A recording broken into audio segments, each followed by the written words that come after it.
Kim prezident bo'lsinmi yoki erkin va adolatli saylovmi? Assalomu alaykum do'stlar. Qisqa video muloqotdamiz.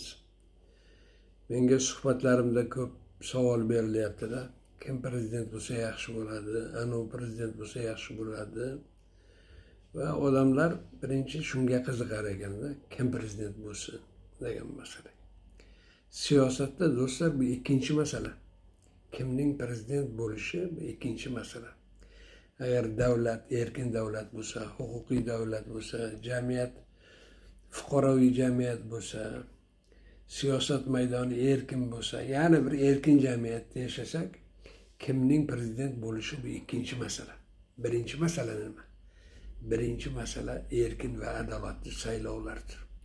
Shuning uchun siyosatga qiziqqanda yoki siyosatni o'ylaganda shunday o'ylangizlar. Ya'ni nima qilsa demak saylovlar erkin va adolatli bo'ladi deb.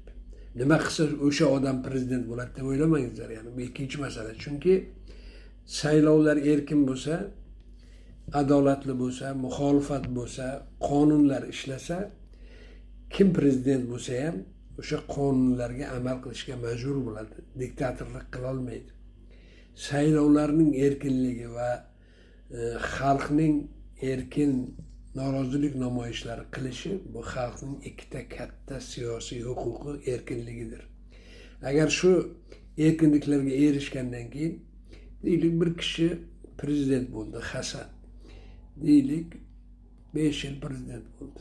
Keyingi saylovda xalq uni ma'qul ko'rsa, yana saylaydi, yana 5 yilga shundan keyin ketadi. 10 yilda ko'pi bilan ketadi. Amerikada ko'pi bilan 8 yilda ketadi. O'shuning uchun saylovlar to'g'ri yo'lga qo'yilsa, erkin bo'lsa, muxolifat bo'lsa, siyosat maydoni ochiq bo'lsa, kimning prezident bo'lishi ko'p ahamiyat kasb etmaydi. Ya'ni birinchi ahamiyat kasb etmaydi. Albatta kimning prezident bo'lishi ham ahamiyatli bo'lishi mumkin. Chunki yaxshi, o'z ishini bilgan siyosatchi bo'lsa, ko'p yaxshi ishlar qiladi, islohotlar qiladi, xalqqa qarashadi. Lekin bu baribir ikkinchi masala bo'lib qolaveradi. Demak, bundan keyin siyosiy suhbatlarimizda agar savol beradigan bo'lsangiz yoki bo'lmasa suhbatlarda qatnashib o'z fikringizni bildirsangiz, birinchi masala haqida ko'proq o'ylang. Nima qilsak O'zbekistonda saylovlar erkin, adolatli, muxolifat ishtirokida bo'ladi. Nima qilsak yolg'on partiyalar yo'qoladi.